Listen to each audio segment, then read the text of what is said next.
Welcome to the life of Caesar, in theory, the life of Vespasian. Ray's not with me today. Honestly, I can't remember why, but I have a guest better than Ray. It's going to be far more entertaining than Ray. Coming to me from Washington, D.C., I believe. Is that right? You're in Washington, D.C., or is your. No, you're in Georgia or I somewhere. am in Where are you, Georgia. Yeah, yeah, Mark? yeah. Yeah, I'm in the metro Atlanta area Whereabouts in in Georgia. Georgia? In metro Atlanta. Atlanta. I've got it. My father. I was going to say I've got a father-in-law, but I should say my father-in-law lives in Georgia. So shout out to JD. He doesn't listen to the show, but Marc Hyden. Let me just jump straight into it. Marc Hyden, author of many history books, including a new one that sort of fits in our wheelhouse at the moment on Emperor Titus, the right hand of Vespasian and son and right hand, but also books on Romulus, books on one of our favourite characters, Gaius Marius, one on Marcus Furius Camillus, who I know nothing about, so I should read that book and learn a little bit about Camillus. But welcome to the show, Mark. I guess the first question, I have two questions straight off the bat. One, how often did you get called hide and go seek as a kid? And two, why write a book about Titus? I'm always fascinated by guys like yourself who write books about these, characters that I think no one outside of us core history nerds cares about. Is it just history nerds writing books for other history nerds to read about? Well, I may be chairman of the board of the History Nerds, so I'm probably in very good company here. Um, well, I just have a long-standing interest in ancient Rome, and it all started my writing with Gaius Marius. Really, I was looking for a book on this really interesting fellow, and I couldn't find anything that had been recently published. So I figured, I write a bunch of op-eds, I should be able to write a book about him too. And it turns out it's a lot harder. It's a lot harder. So it's you want to be humbled, write a book. But one thing led to Mm. another, and I did essentially what is a trilogy of historical biographies, or at least according to the ancient accounts of the first three founders of Rome. But Titus, this is another fascinating character. Now, people fixate on him only being emperor for what, like a little over 2 years or less than 3 years. Um, but he did many other fascinating things, some things that we're seeing the consequences of play out right now in the Middle East. But he's another one of those fellows, like Gaius Marius. There had never been a comprehensive biography ever written about him in English. So I decided to fix that and end his long-term neglect. And here we are. I'm filling in for Ray, so things must be going well. It's, a friend of mine just sent me the draft of a new book that he's written on Julius Caesar. David Markham, he and I, my first entry into history podcasting was 20 years ago when he and I did a very long series on Napoleon. And my first thought when he said he had written a new book on Julius Caesar was, really? Do we need another book on Julius Caesar? Like, is some new information that you've uncovered? Like, what's going to be new that hasn't been written about 1,000 times? You've gone the opposite direction, like writing the first book on Titus. So I respect that. But before we get into Titus, let's go back a bit. So, as I told you in my emails, we are relatively early in the story of Vespasian as emperor in our series.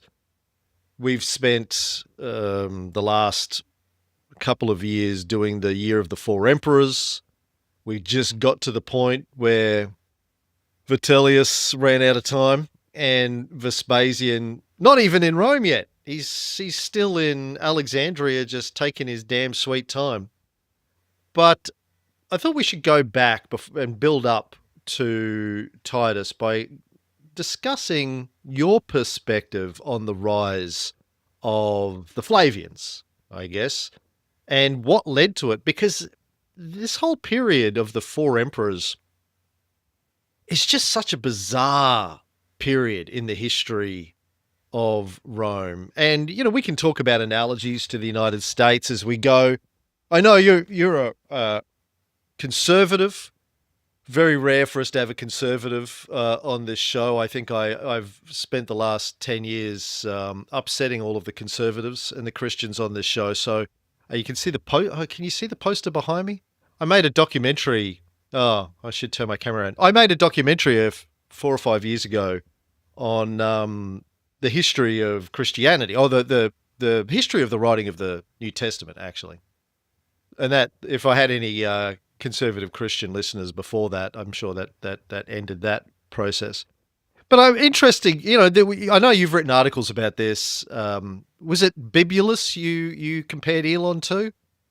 I It seem to was. recall. It definitely was.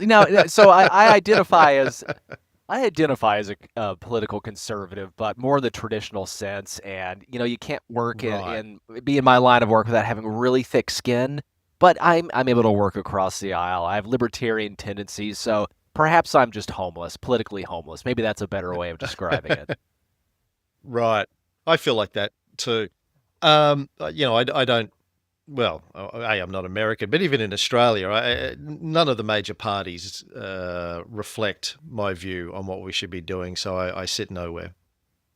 Um, but it is interesting. Obviously, we get asked this all the time. And going back to 2016, is Trump like Caesar? Is Trump like who is the Roman analog for Trump, for Elon, et cetera, et cetera? And I'm always like, yeah, there isn't one. Like, honestly, um, you know, Trump is not a great general who went out and conquered Gaul for 10 years or any of these sorts of things. So the analogies fall apart quite quickly. But anyway, let's go back. Let's talk about the rise of the Flavians. Where would you start the story? Let's say we're having a coffee, we're having a beer, we're having a scotch. Somebody, you're talking to somebody. They find out that you're a Roman historian, and they go, "I've always wanted to know about the Flavians." Where would you start the story?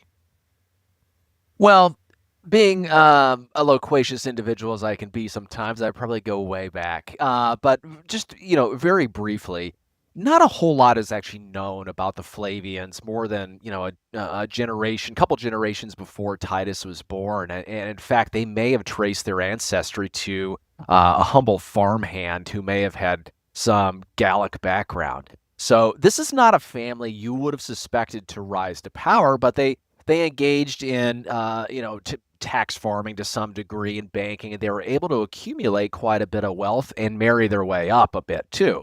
And finally, this climbing of the ladder worked to Vespasian and his brother Sabinus's benefit.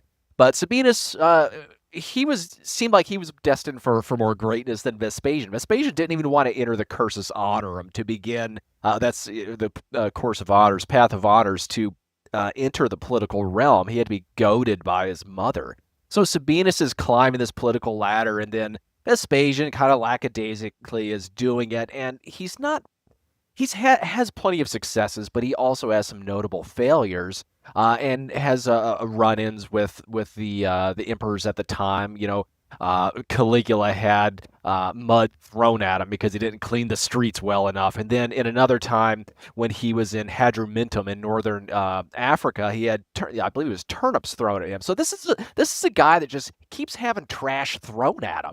So you can't expect this man to become emperor. And in fact, he had almost had a falling out with Nero because he supposedly may have fallen asleep during one of Nero's recitals. But despite that, Nero didn't have him executed. And in fact, Vespasian was with Nero, and Titus was probably also there too, in Greece when things just start falling apart in the Holy Land. And that is, in part, what really sets the stage for Vespasian and the rest of the Flavians' rise because of the Jewish revolt, and then what happens not long after, which you've already alluded to and you've talked about in your prior episodes, with the Vindex revolt and how this devolved and Rome started to fall apart at the seams. Hmm. Yeah, fascinating. The as you said, you look at Vespasian's backstory, and he does not seem like a guy who's going to have this historic career and lead the whole family to this epic generational power. He's a bit of a schmo. Not very, even in the jobs that he got, he didn't do particularly well. So eventually he gets made a general, and again doesn't have any dramatic success as a general, but gets selected. I mean, okay, so let's get to the war against the Jews. Let's talk about that in some detail. You referred to it as the Holy Land, certainly not thought of by the Romans as that at the time.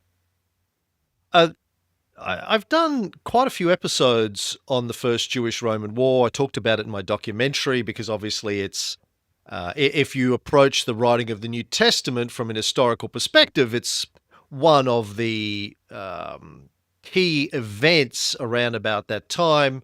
General consensus of New Testament scholarship is that the first of the Gospels written is the Gospel according to Mark, and it's kind of written, most scholars would say, after the fall of Jerusalem.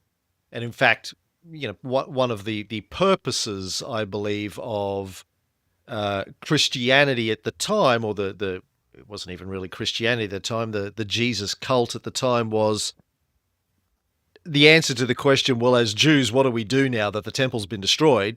What's the point? What's the purpose? How do we move on?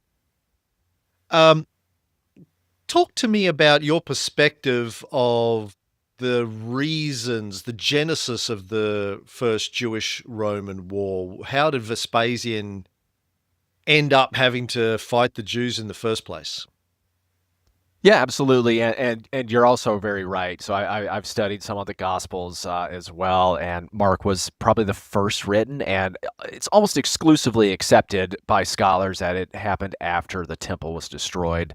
So yes, absolutely right on all points there. Vespasian, as I mentioned, so he's already with Nero. So I think Nero has this thought process going through his head, because I'll get to the genesis of the Jewish revolt in a second, but they're up in arms in Judea, Galilee, that region, and he needs to have a general that's competent enough who can put down the revolt. Vespasian ticks that. He needs someone who could never really challenge him, is not particularly charismatic, and doesn't have the lineage that could challenge him, and Vespasian checks that. Then he needs someone. He really needs someone that's kind of nearby. So someone that's not terribly far, could probably hop on a ship or go over land. Is not terribly far. So like we have all these things between that, his background being close, and not being considered a threat to the imperial purple. And there we have Vespasian. He's already there. So let's just send him over. So that's essentially, I think, what happened. What went through Nero's mind as he selected Vespasian to head up the war. Now, the genesis of it, it happens a little bit before that. So the Romans and the Jews, they never really got along that well. And a lot of this is absolutely Rome's fault. They weren't very respectful of their traditions. They weren't respectful of their religion. And they didn't really understand it. They thought it was more of a superstition. And they really thought it was bizarre that there were these people who didn't eat delicacies like pork, and they practiced circumcision. So the Romans, they really didn't know what to do, I believe, with the Jews at the time. So there's this long-standing kind of discomfort between the two. And once most of the Jewish homeland falls under the Romans' purview, they operate in a very heavy-handed manner.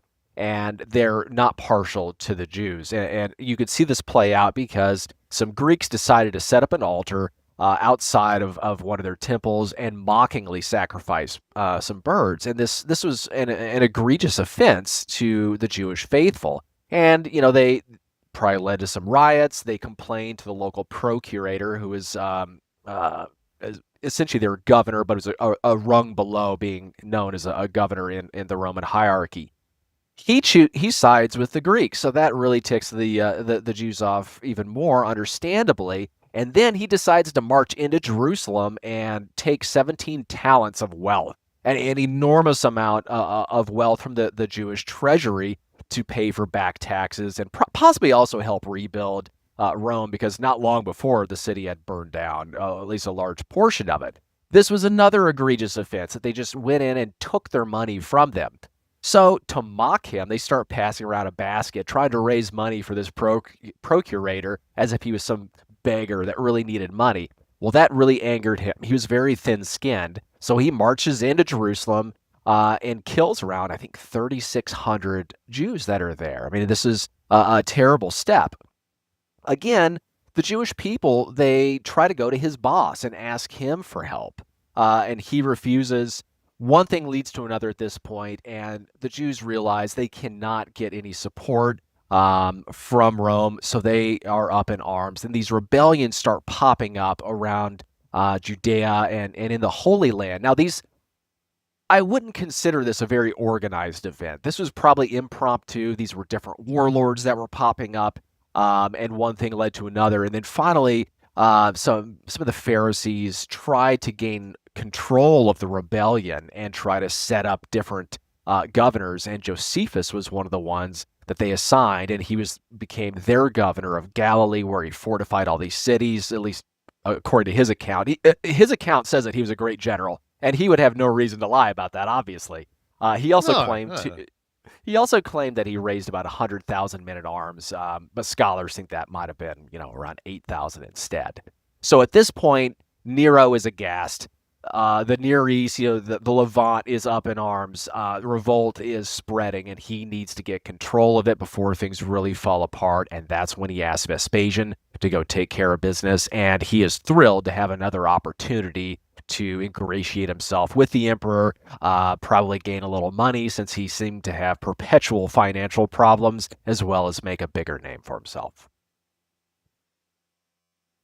Thanks for that background. That's great. I want to push back on a couple of things, though. You talked about the challenges between the Romans and the Jews, and they didn't really get along. But the Romans famously didn't really care what you believed in.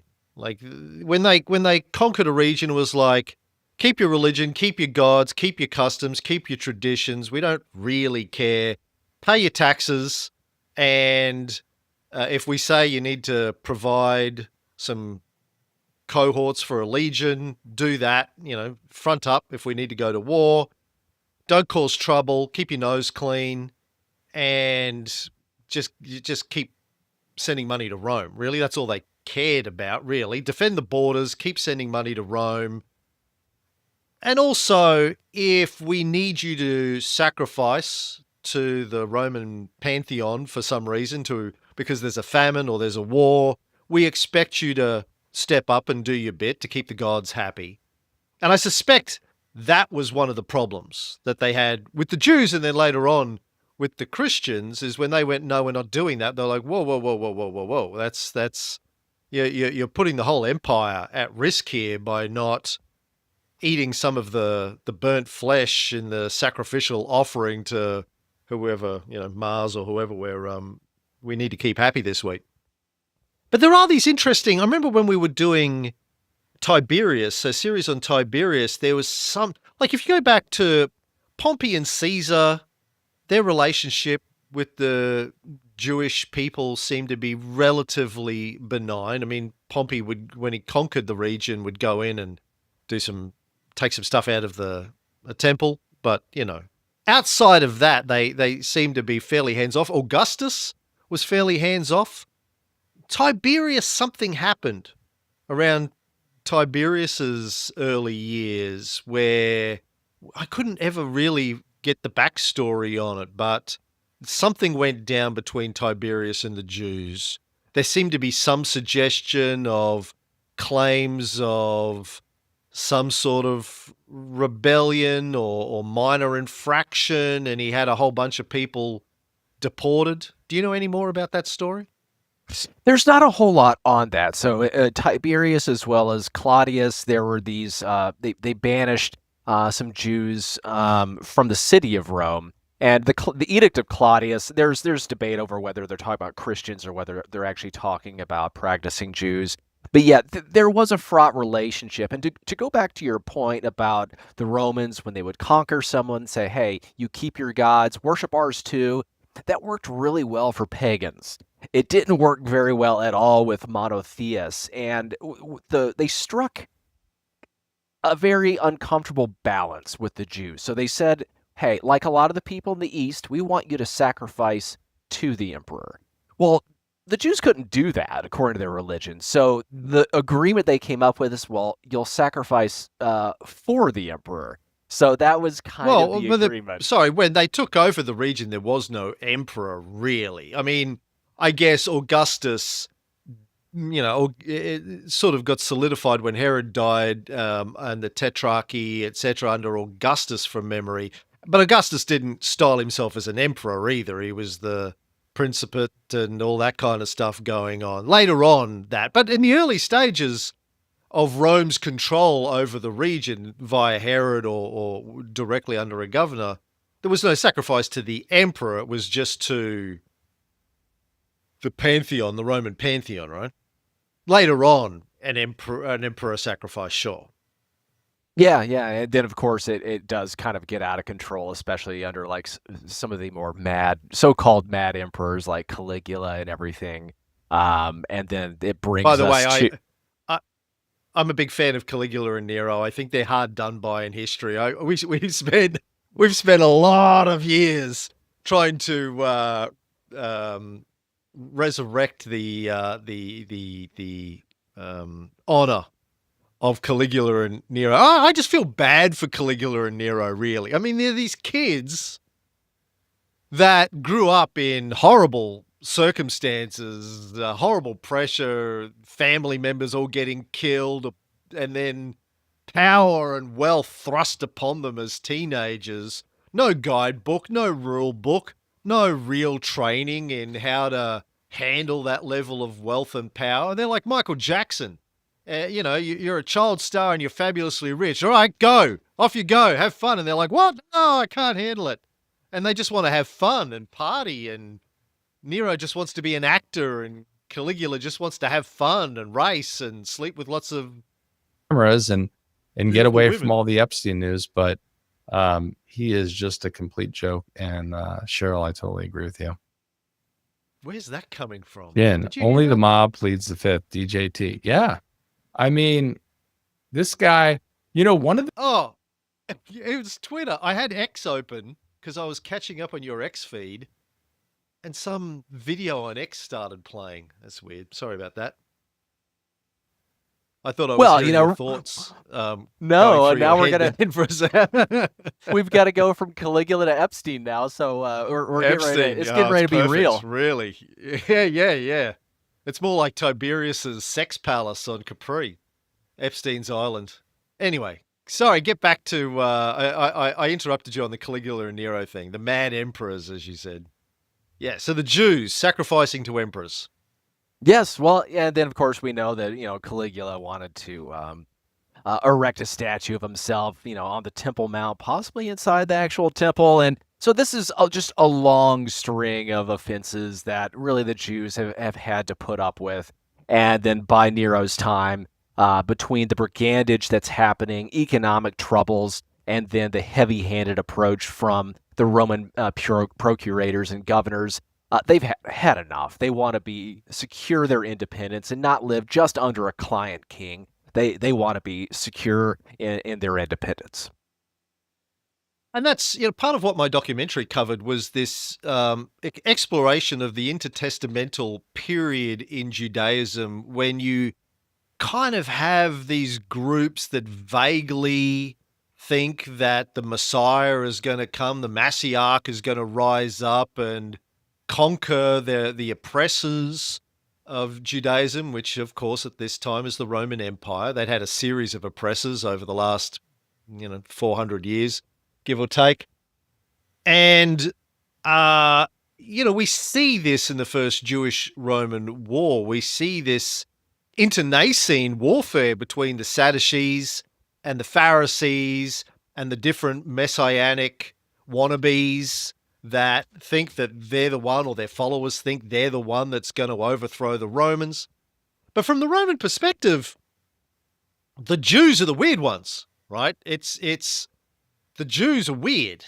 These monotheists, from a Roman perspective, are not only weird that they just don't worship all the gods like a good Greco-Roman does, but they're very they're very, they believe they're the chosen people. You know, we're the chosen ones with a single God that worships us and protects us. And they're like, really? We conquered you in like 3 seconds. So this is your powerful God that you think is great? Like, where is he?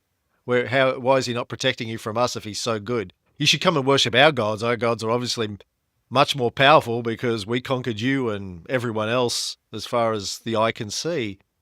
And the Jews wouldn't get on board. And then when they're saying you need to sacrifice and the Jews refuse, it's kind of heresy wasn't a Roman thing, but the modern, if you had a modern theocracy,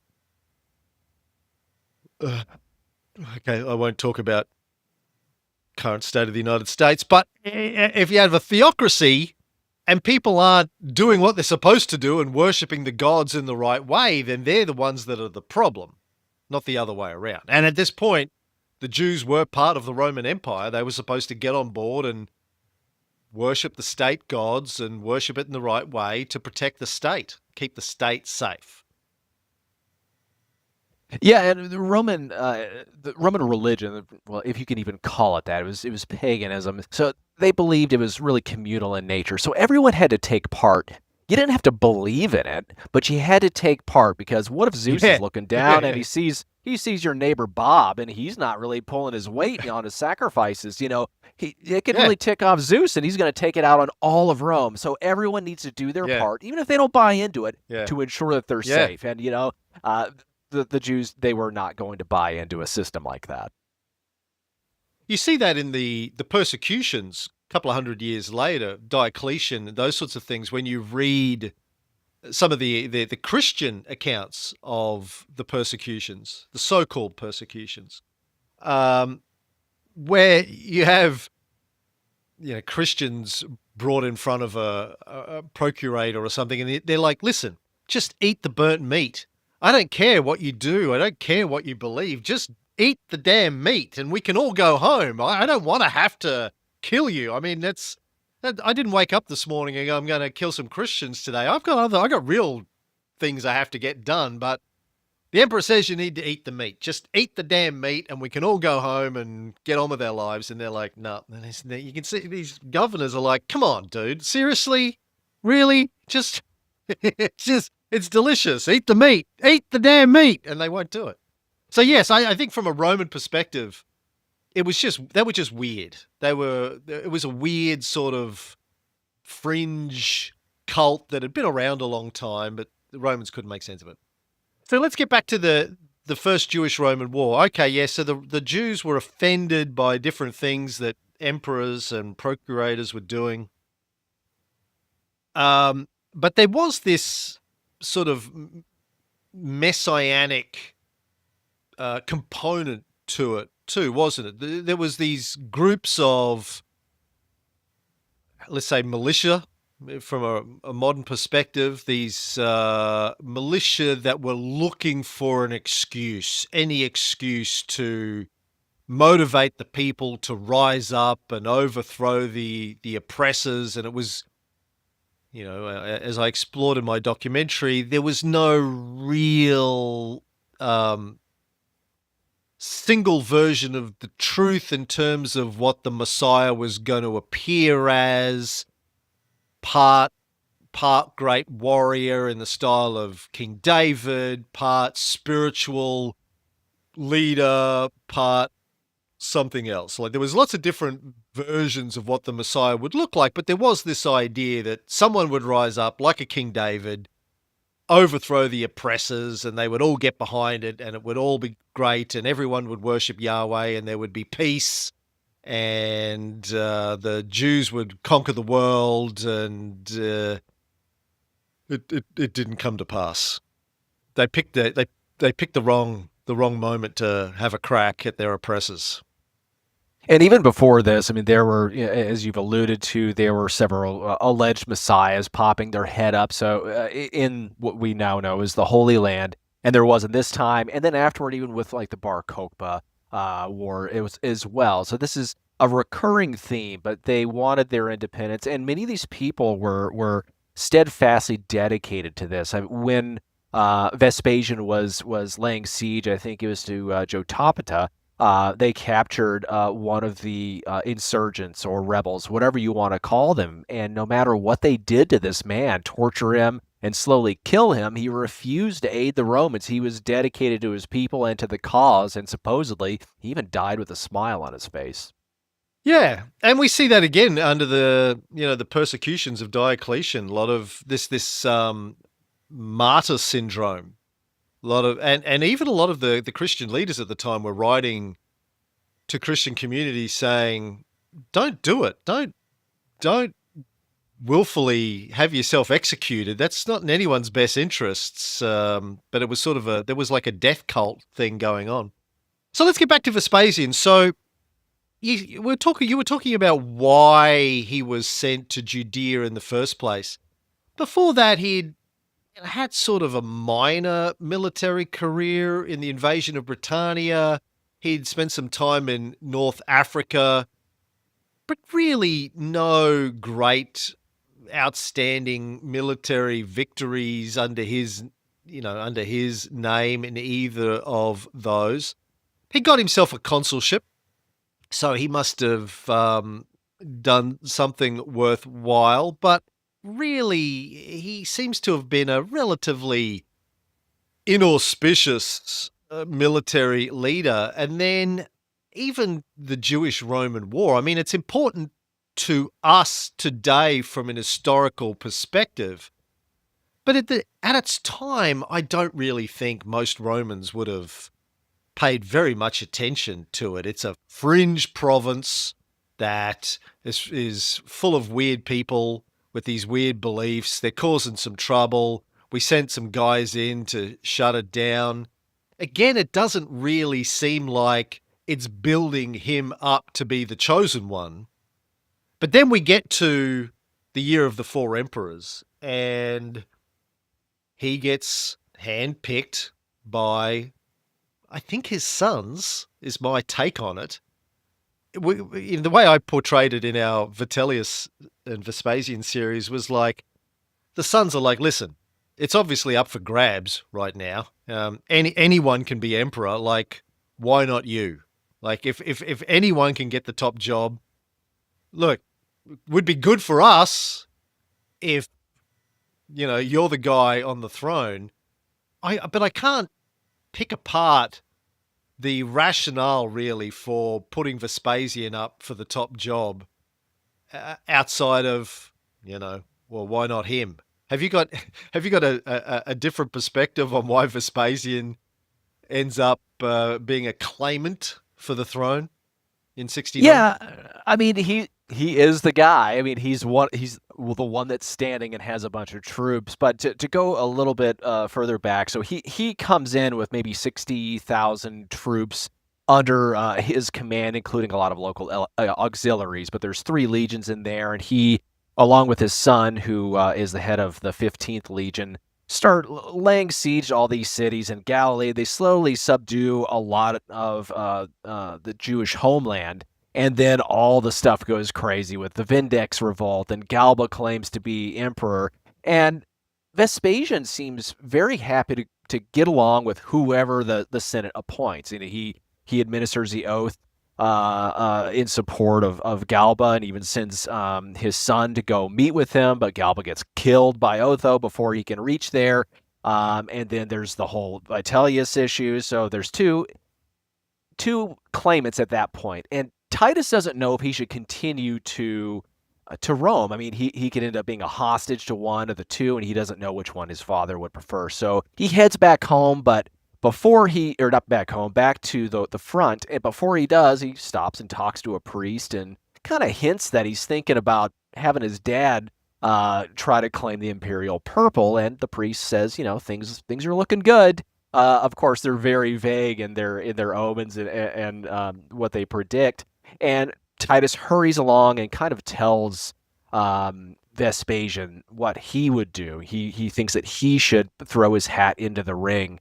And really, after Otho kills himself, that really opens it up, because for some reason, at least what we're told from pro-Flavian propagandists, is that Vitellius was just such a disgusting, terrible person, bereft of any sort of morals, that we just can't have Rome in the clutches of a man like this. Someone with integrity must take the throne.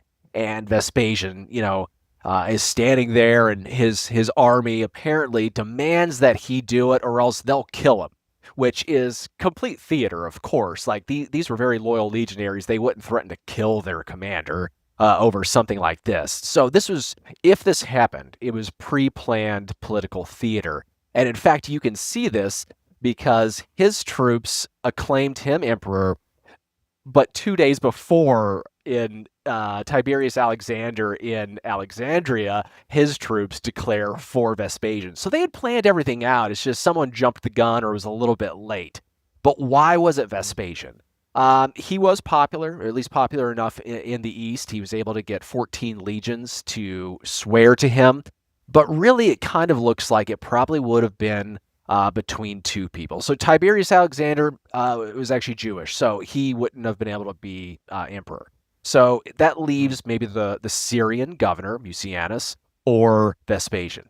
So Mucianus, as I understand, was gay. He did not have any heirs, and he was happy to kind of play in the background. So that leaves Vespasian, and he's happy to do it, and he cobbles together this intricate plan to take power. And I know you know this well, but for your listeners who may not be as familiar with it, it really hinged on cutting off grain to Rome. So he was going to send troops to Rome to fight Vitellius and whatever troops he had left over, and then he was going to go, Titus as well as Vespasian, to Egypt to sit on the grain dole, or sit on grain and not let it go to Rome, so that they would starve. So even if they don't win the battles against Vitellius, they're going to be starving and they're going to have to relent.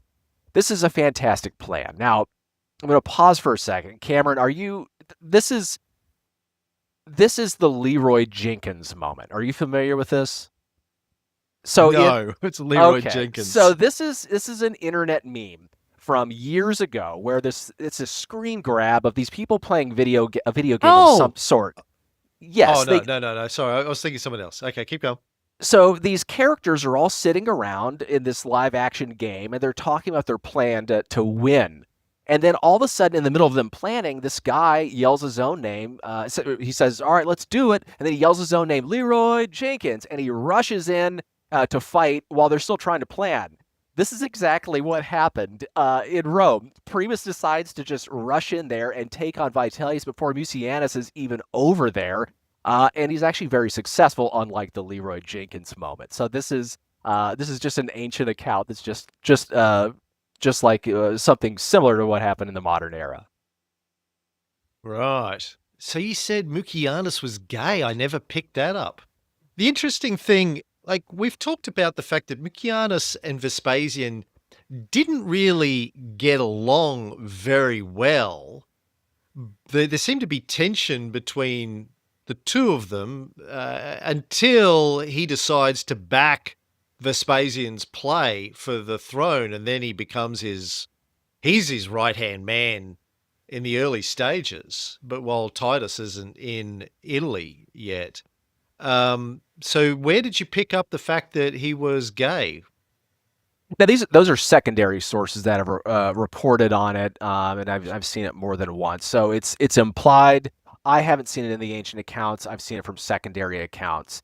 But how did this really come together? Because they were rivals. So you have Vespasian with all these troops in a bordering region to Syria, where Mucianus is, and of course, there's going to be a rivalry. So in the middle of one of the sieges that Vespasian was overseeing, he sends his son to go to Syria and meet with the governor, and they have apparently a long discussion, and they become fast friends. So there's a lot of things that you can say about Titus.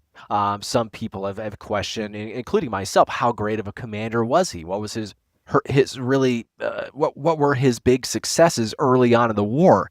He was an incredibly skilled diplomat, and I think he was exceptionally charismatic. He was betting with Berenice, the Jewish queen, and he wins over Vespasian's rival to such a degree that he's willing to back his claim in what was really treason at the time. So Titus is that link, and he used his power of charisma to be able to do it. Power of charisma. All right. So you were talking about the general Vespasian strategy, which was to, I think, try to avoid a civil war as much as possible. He wanted to avoid any more bloodshed, just figured he would starve out Vitellius with sitting on the grain supply. And then, of course, that doesn't go to plan. He has some of his underlings, one in particular, who says, you know what, there's no glory in me just sitting here and waiting. I want to go and get the fight on. But it's this bizarre story then where Vespasian is able to take the throne without moving. He sits in Alexandria for the entire period, gets declared emperor by the Senate, and basically just sits the whole thing out. He's not a general. He's not on the battlefield. Say what we will about Galba and Otho and even Vitellius to a lesser extent, but at least they were somewhat involved in their own civil wars. He's just sitting it out in luxury in Alexandria. It's the most incredible story. He has to do nothing. A bit like I did a post the other day talking about China and China's rise to being the world's leading superpower. They don't have to do anything. They're just sitting there and letting the US tear itself apart. They're just sitting and waiting. That's literally what he did. He just sat there and wakes up one day and is told he's emperor. Like, isn't that weird? I mean, the whole period of the 4 emperors is weird, but that is particularly weird.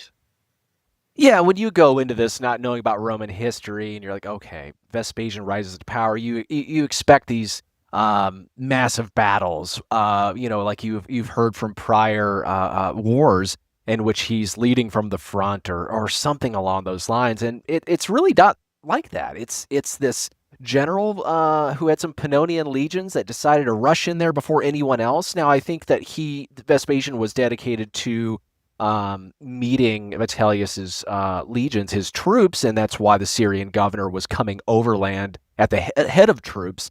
But he wasn't ready for a fight just yet. It's just one of his underlings decided to jump the gun and do it himself. And some of the reason, as you've mentioned, is he wanted glory. Primus wanted glory, but also he had a grudge against Vitellius. He backed Otho, and before he could reach Otho to help him, the guy killed himself. So Primus needed Vespasian, and he also wanted to probably take some revenge against Vitellius. And then we have Vespasian just hanging out in Alexandria, and then, I guess you're emperor now. So it really worked out. I'm hoping one day I wake up and I'm told I'm emperor too, but I'm not going to hold my breath. Yeah. Yeah, you kind of think of Constantine and the Battle of the Milvian Bridge and all this sort of stuff, these two generals with big factions fighting each other, etc., but he just sits there and waits for it all to come to pass. Okay, so he's made emperor. Now let's talk about Vespasian as the Messiah. I talked about messianic wannabes earlier on. I have touched on this a little bit in our series. When you read Josephus and some of the signs that he talks about, that Vespasian was the chosen one, there was this suggestion that people in Alexandria, we have Vespasian healing the lame and healing the blind with his spittle and his touch and pulling off all of these miracles. So getting back to talking about connections between the New Testament and way back in our Julius Caesar series, we talked about the similarities between Julius Caesar and the Christ story, forgiving his enemies, getting betrayed, his spirit going up to heaven after 3 days, and him becoming a god, and all these sorts of things.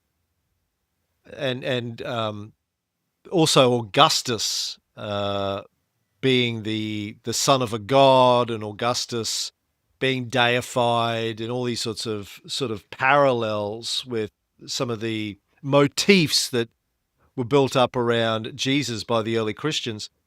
Here we have similar stories, and I don't think these are very well known. The parallels between Vespasian's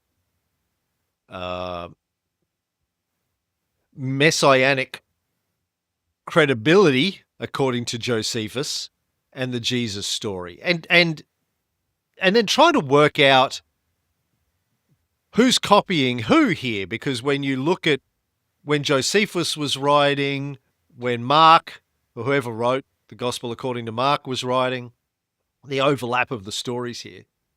How familiar are you with the Josephus Vespasian Messiah stories, and what the timing of those is compared to the depictions in Mark and Matthew and Luke? This is definitely not my expertise, but I mean, I know that there are theories out there that talk about the Flavians creating Christianity, and then they point to different parallels. And you mentioned the spittle in the eye, and the touching his heel, and healing someone of whatever lame limb they had. And then there are other episodes and issues that they try to point to that shows that one, perhaps they tried to create Christianity. It's not a theory I subscribe to. That, or perhaps they were trying to present themselves in more of a messianic light, and perhaps maybe they would be able to win over some of the Jewish faithful in that way and quell some of these revolts.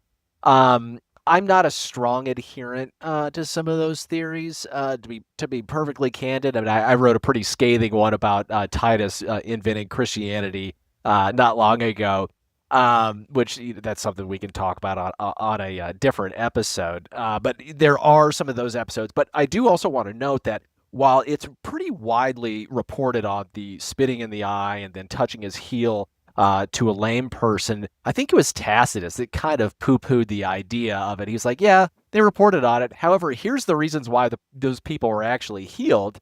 So he tries to present a non-miraculous answer for how Vespasian was able to allegedly cure these people.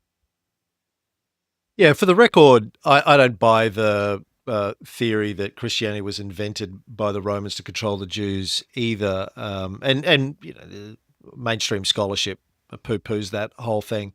I do get the impression from Tacitus, and I love Tacitus, by the way. Tacitus has a lot of problems, but I do love reading Tacitus. Like, he is so dry and funny and scathing at different times. But I have the comparison here. I just dug up my notes from an episode that we did a long time ago. This is from the Gospel of Marc. It says, they came to Bethsaida. Some people brought a blind man to him and begged him to touch him. He took the blind man by the hand and led him out of the village.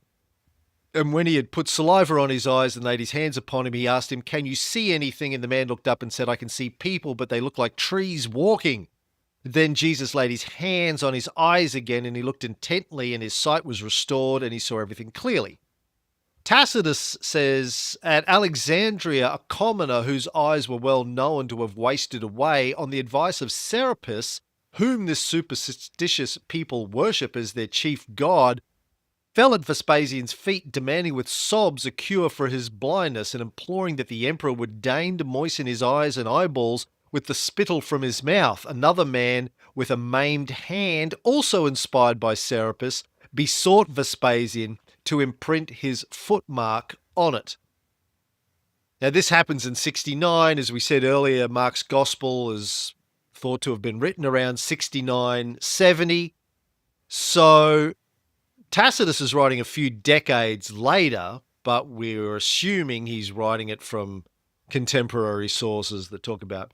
But the perspective we get from the Vespasian stories is that Vespasian was very uncomfortable with all of this. He laughed it off and didn't want to participate in this, what I'm sure he thought to be a bizarre, culty religious request. But then the insistence of the crowd made him hesitate, and he was worried that refusing to participate would make him look snotty. But then if he did these things and nothing happened, he would, not be whatever they thought he was. And these people obviously aren't talking about him as being the Jewish Messiah. They're from the cult of Serapis, even though there was a big Jewish community in Alexandria, obviously. You mentioned Tiberius Alexander before. And I remember Ray and I did a long series on Alexander and the Diadochi years and years and years ago. God, many, many years ago. But I remember talking about how Ptolemy basically invented the cult of Serapis. It was a way of trying to merge together some sort of syncretized version of Egyptian cult and Isis cult and Greek cults. But so anyway, Vespasian goes ahead with it. He asks doctors whether or not he should do this, and they give him some, look, if you wipe the dirt out of his eyes with your spit or whatever, it should help this. And he does it, and they get cured. And then Josephus supposedly takes this as signs that he is the Messiah. But it's also confusing because, as I said earlier, there were, in the intertestamental period, this post-Christian idea that we all grew up with, that we're used to, where the Messiah performs miracles, would not have been a commonly held view in Judaism in the first century, because that's not, Jews didn't believe that the Messiah was, a miracle worker or a god or the son of a god any more than all Jews were sons of God. For most first century Jews who wanted a Messiah, as best as I understand it from talking to scholars over the years, it would have been more like King David. King David wasn't a miracle worker. I mean, maybe killing Goliath with a slingshot was a bit of a miracle, but he was just a human. He was just a guy who was chosen to lead his people, and he had some, he was favored by Jehovah, by Yahweh, to lead his people. So that's this weird thing. So we see in Josephus, who's not a Christian, but the suggestion that Vespasian, because he is performing miracles, is the Messiah. Also a great, in Josephus's view, military leader, although, I mean, I don't think he had, fighting the Jews in Judea wasn't that big of a job. They weren't like this great military force that had been out conquering lands for the last 10 generations. They were an oppressed people and had been for a long time. So I don't know, I'm rambling here, but do you get my point? Like this the whole miracle stories being associated with Vespasian, I find really, really bizarre on several levels. You don't see a lot of this for other emperors. I can't think of one for a prior emperor that this really happened. No. But there are some theories that Josephus mocked Christianity. And if that is the case, or if you wanted to poke fun, or if you subscribe to the theory that he was in on faking Christianity, this would have been him mocking it. There's some different theories around this. So if he was trying to make fun of the Christian faith, this might have been leading to that. And when people talk about Josephus doing this sort of thing, people also point to the terrible episode of a woman named Mary that actually has to is starving in Jerusalem, and it ends up killing and consuming her child. A terrible story, but it's in Josephus.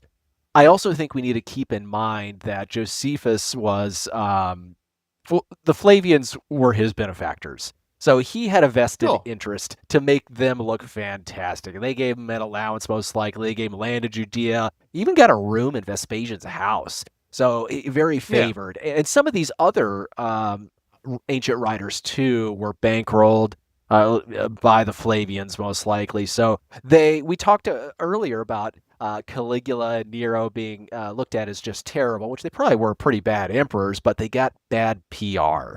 The Flavians, well, not Domitian, but Titus and Vespasian, great PR. Yeah. I mean,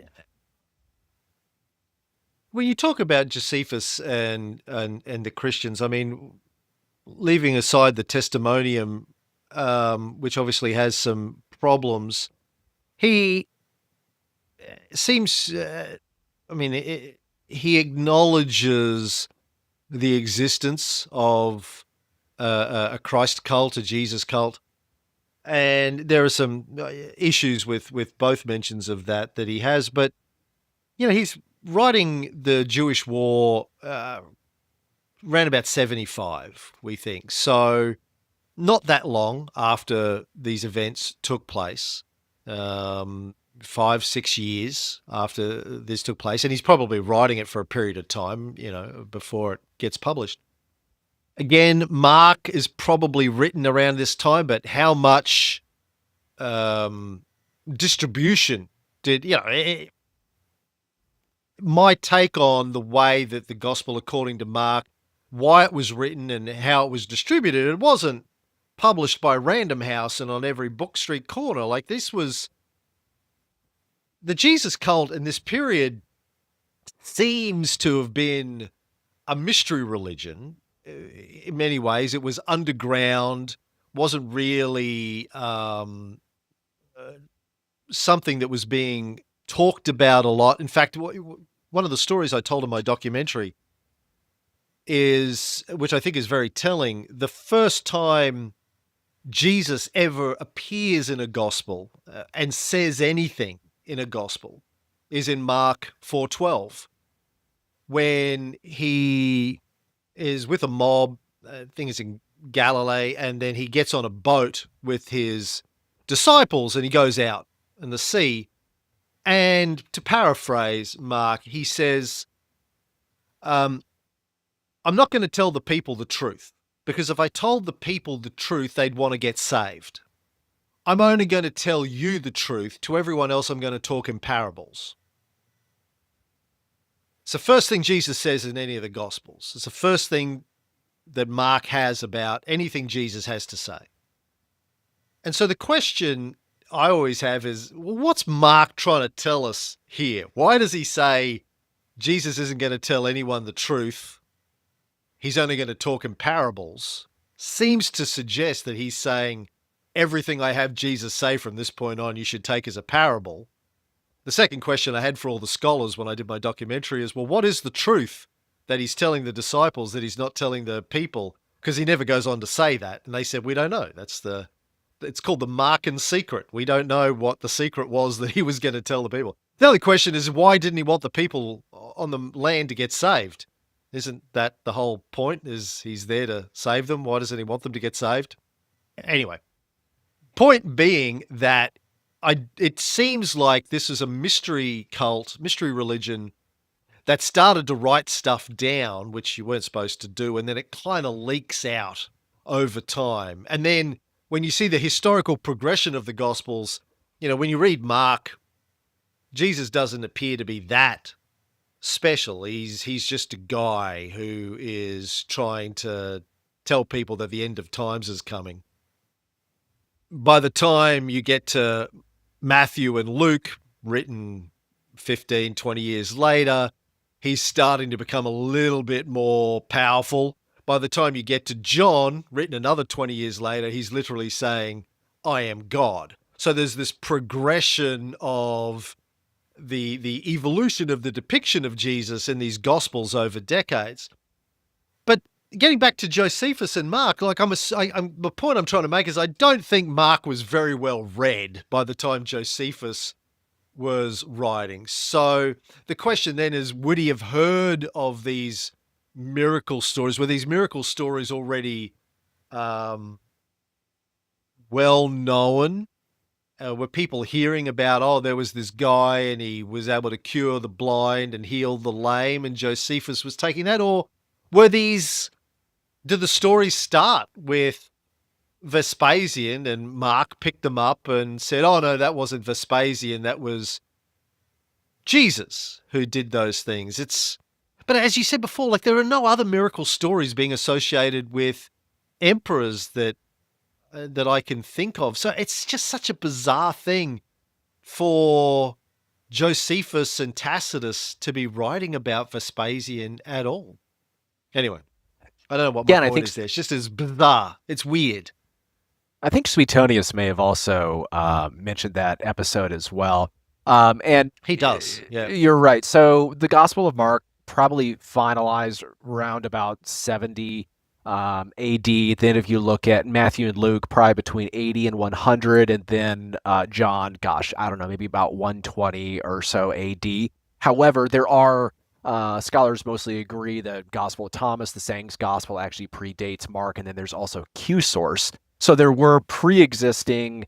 You could try to call them a gospel. I mean, it depends what your opinion really is, that pre-existed Mark. So there were the prior ones, and you asking about, well, would Josephus have known about miracle stories? I mean, this is kind of a theoretical exercise, but I'm of the mind that miracle stories are kind of hard to keep secret. So would he have heard if he knew about Christians, which the testimonium, I think most people reject that as a later interpolation, but there is evidence that Josephus probably knew about Christianity. So if he did, it's possible that he knew about those accounts. But again, this is it's a bit of a hypothetical exercise. Yeah, but just like any sort of miracle stories being attributed to a Jew or a Roman is just it's strange, but particularly the Vespasian side of it, this messianic. So you mentioned that Josephus was working eventually for the Flavians, and we have to keep in mind, as this is what I say about the bad PR of Caligula and Nero and even Claudius to an extent. A lot of stuff, a lot of the histories that we know existed disappeared. We don't have access to lots of the sources from that period to give us different perspectives on these guys. There's a certain version of the truth that has come down to us over the last 2,000 years, and that's all we have to go with. And a lot of them are not flattering in talking about these guys. Even Tacitus isn't flattering, but does try and provide a little bit more perspective on them. So we've got to Vespasian. He's emperor. He is the Messiah, according to Josephus anyway. And what happens then between him and Titus? Bridge the gap for us. Jumping ahead a little bit for our audience in the storyline, but that's okay. How would you depict Vespasian's time on the throne? Was he worthy of the throne? More worthy, less worthy than the Galbarotho Vitellius and the Julio Claudians? Just to jump back, so back on the miracles, there's theories that Vespasian knew that he had no real claim, no hereditary claim to the throne. So really he tried to style himself like Augustus. Who disliked Augustus in ancient Rome? So he wanted to style himself after that. And perhaps also Josephus, who was probably in his pay at some point, said, we really need to make him look worthy of the throne. And what better way to do it than make him a miracle worker? This guy, he may not be a son of a god like some of the later emperors might have claimed to be, but he had some sort of something supernatural about him. But enough on that one. So to answer your question, again, Vespasian benefited from great press. But I don't know if it's all deserved. I think most of it probably is. But before he goes to Rome from Alexandria, he kind of hangs out there for a while. And there's a question of what was he doing? Why didn't he go to Rome and just go sit on his throne? And the answer seems to be there were a lot of enemies that he had, and he needed to have them murdered. Or at least he thought he needed to have them murdered. But he wanted to keep his hands clean. So he let his underlings take care of business, either exile or wipe out some of these people that might cause him problems once he comes in. So then when he comes in, he can be this magnanimous, very peaceful, merciful leader. And, he does come across as that kind. But once he's there, he sees Rome is just in terrible shape financially. And even resorts to raising taxes, a urine tax later on in his imperial tenure. And when Titus finds this kind of disgusting and was not as pro-tax as he was, he holds out some of the money he acquired from it, and he asks him if it smelled, the money. And Titus says, well, no. And then, Vespasian famously says, and I paraphrase, yet it comes from piss. So he, is kind of this witty guy that was supposedly pretty merciful, and he gets Rome back on its financial footing. And he starts to build the Colosseum and do all these things that really he's looked at as one of your quintessential emperors. But before he left Alexandria, he actually assigned Titus to, Titus becomes Caesar.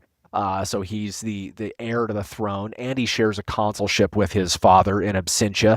And eventually he's given all these other powers like tribunician potestas and imperium. But he also assigns him to finish off the Jewish war. And really at that point, the main thing that was left was Jerusalem, as well as some holdouts like Machaerus, Herodium, and famously Masada. And that's kind of where things are at when they split. So his his emperorship lasts about 10 years. And as far as I'm aware, we don't know a lot about what he did. You hit some of the high points, Colosseum, but there's very little surviving in the sources about what he really did. He erected the statue of Apollo. It was supposed to be a statue of Nero. We know Suetonius says that there were lots of conspiracies against him. We don't even know many of those. I think we know one that happened late. There's some expansion in Britain, but really, for such an important figure, very little survives about his reign. And, I often wonder when, in later years, in the so-called Dark Ages, when Christians were determining what to save and what to abandon and, what they just couldn't be bothered copying. Ray and I also do a series on the Renaissance, by the way, and we did many, many episodes at the beginning of our Renaissance series talking about why there had to be a Renaissance in the first place and how everything was lost and why it was lost in that sort of 1,000-year period between sort of Constantine and the fall of Rome and the Renaissance. There's just, for one reason or another, deliberately or accidentally, we just don't know a lot about the reign of Vespasian. Do you have any theories on why that is? Mainly because it's Suetonius. That's where we get a lot of the information about his reign, and he writes a very Cliff's Notes version, and it's generally not even it's not even chronological. It's thematic, so it makes no sense if you really want to look at it like that.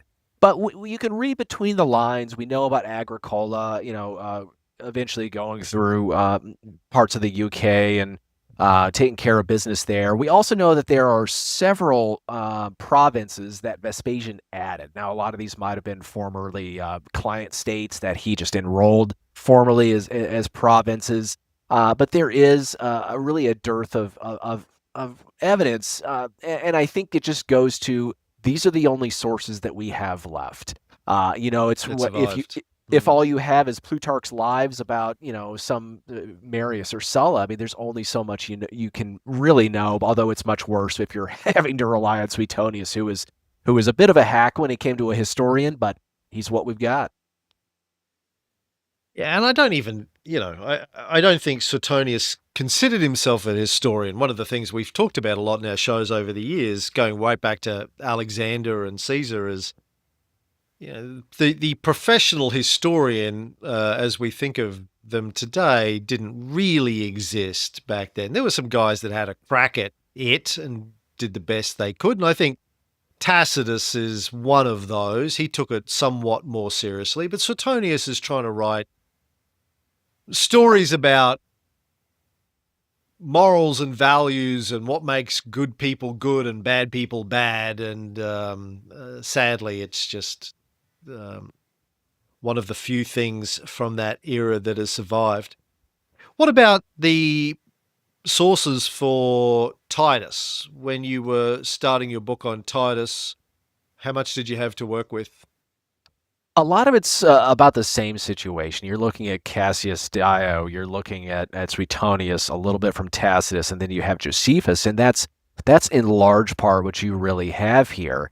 And part of the reason that you have just not a lot out there, and this is just a theory that I have, and it's similar with the last several months of Titus's life, and obviously several years under Vespasian. If there's not a bunch of big wars, it's kind of quiet. No one wants to report on an emperor that's just hanging out, having banquets, enjoying peace and prosperity. I mean, there's only so much you could write about that. So that's probably in part the situation that we have. But we know that there were developments. As I mentioned, the Colosseum, what was happening in the modern UK.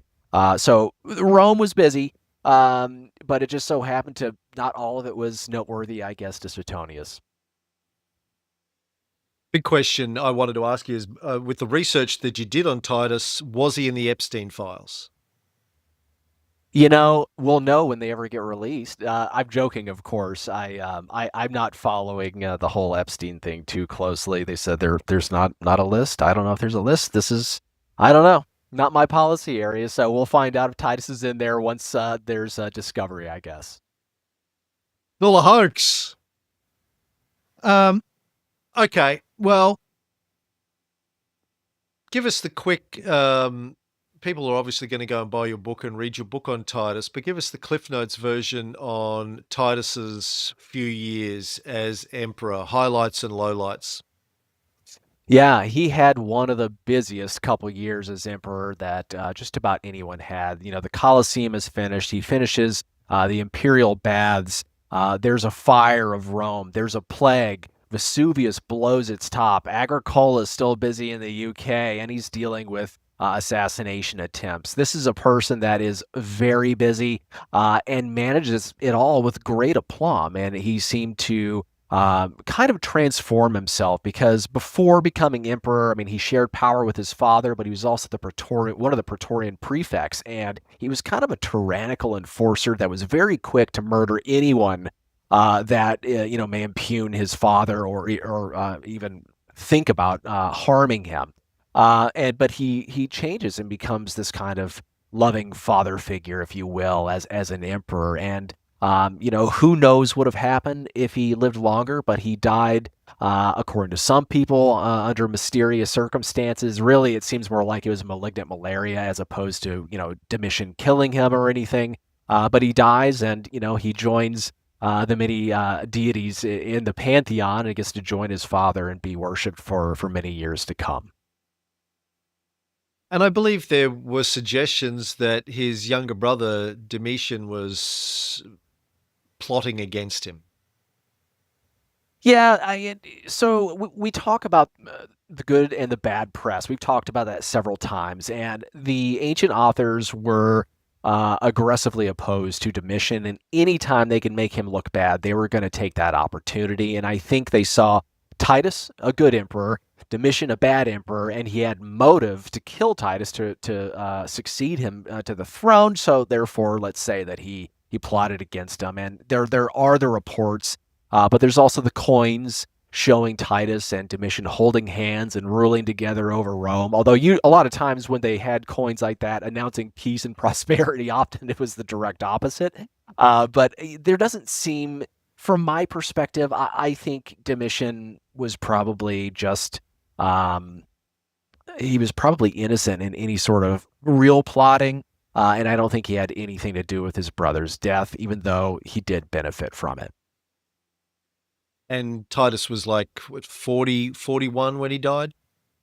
He was in his early 40s, so when it hit him, he probably, and he died quick. He was on his way to vacation in the countryside, and a fever struck him, and he looks to the sky outside of the litter he's riding in, and he kind of bemoans to the gods, why would this happen to me at the height of my power? And he thought he was a virtuous guy too, and quite young, relatively speaking. I like to think that's quite young, at least.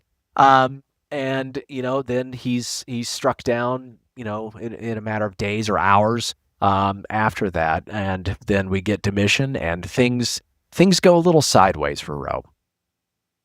Is that going to be your next book? What's your next book going to be on, Marc? I think there's a lot of choices. I've started working. There's we've touched on the Year of the Four Emperors. There's years of many other emperors. So hopefully I'll churn something out. But I am very blessed and happy to say that I have a 10-month-old girl, and she makes it a little bit difficult to keep up writing at the pace that I have been accustomed to doing so. Oh, well, congratulations. That's great.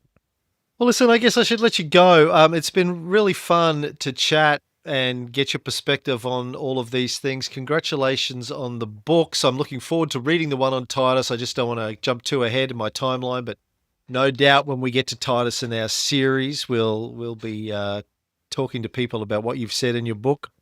I do recommend, I've been reading the one on Marius, which is great. Big fan of Marius. It all goes back to, well, I always say, I asked you that question before and you said, well, you have to go back a bit, like where did it all start? And I always start with the Gracchi. Well, we have to go back to the Gracchi and talk about reform in Rome, and then we talk about Marius and Sulla and get up to Julius Caesar. I always say, Julius Caesar didn't start the fire, but he just decided, you know what, enough's enough. It's time to make Rome great again. Merga, I think he called it, the original MAGA. But it's always great to talk to another Roman history nerd, Marc. So thanks for taking the time to come on and gasbag with me today. No, thank you. It's a pleasure to be here. And you started off earlier saying that there's a lot of conservatives and Christians that you've really ticked off. And you know what? You've got a fast friend in one right here. In fact, I'm gonna have to come down there and do some scuba diving with you in Australia. So I hope you got a couch I can sleep on. Absolutely, got a spare bed and everything. All right, Marc. I look forward to it. Thanks for chatting. All right, thanks so much.